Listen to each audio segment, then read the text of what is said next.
আচ্ছা, আজকে আমরা কাউন্সেলিং এর স্পাইকস প্রোটোকল সম্পর্কে জানবো। কাউন্সেলিং আমরা পেশেন্টের করি যখন আমরা পেশেন্টকে তার ডায়াগনোসিস জানাতে চাই এবং এর ট্রিটমেন্ট অপশনগুলো বলতে চাই এবং কোন ট্রিটমেন্টে আমরা আগাবো সেই রিলেটেড আলোচনা করতে চাই। আচ্ছা, এটা করা হয় স্পাইকস প্রোটোকল ফলো করে। First one is S. S মানে হচ্ছে সেটিং।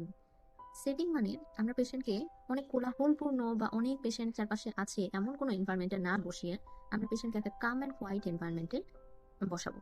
তারপর পেশেন্টকে যদি আন্ডার এজ পেশেন্ট হয় অবশ্যই প্যারেন্টকে রাখতে হবে এবং প্যারেন্টকে মেইনলি গাইডলাইন গুলো দিতে হবে, কিন্তু আন্ডার এজ পেশেন্টও থাকতে পারে। এবং অ্যাডাল্ট পেশেন্টের ক্ষেত্রেও একজন অ্যাটেন্ডেন্ট রাখা উচিত এবং যদি কোনো অ্যাটেন্ডেন্ট না থাকে ডেন্টাল নার্স অ্যাটেন্ডেন্ট হিসেবে আমাদেরকে সাহায্য করতে পারেন।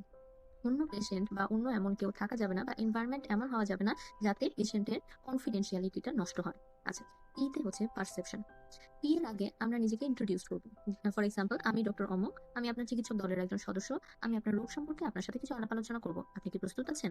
আচ্ছা, আপনি আপনার রোগ সম্পর্কে এবং এর জন্য প্রচলিত ট্রিটমেন্ট সম্পর্কে কতটুকু জানেন এটা আমাকে যদি একটু জানাতেন। এটাই হচ্ছে perception. Perception of the patient and family about their disease. Patient কতটুকু জানে। হ্যাঁ, দেখা যাচ্ছে আমি সরাসরি ক্যান্সারের ডায়াগনোসিসটা বলে দিলাম, অথচ ওইদিকে পেশেন্ট জানেই না যে পেশেন্টের আগে ক্যান্সার হয়েছে, মানে পেশেন্টের যে ক্যান্সার হয়েছে পেশেন্ট সেটা জানেই না। ইন দ্যাট কেস আমাদেরকে জানতে হবে পেশেন্ট কত দূর পর্যন্ত জানে এবং এটা ট্রিটমেন্ট সম্পর্কে পেশেন্ট এর আগে বলা হয়েছে কিনা বা কতটুকু ট্রিটমেন্ট সম্পর্কে জানে। আচ্ছা, এরপরে হচ্ছে ইনভিটেশন। পেশেন্ট বললো যে হ্যাঁ আমি জানি আমার এখানে একটা ঘা আছে, হ্যাঁ কিন্তু আমি জানি না এটা কিরকম ধরনের ঘা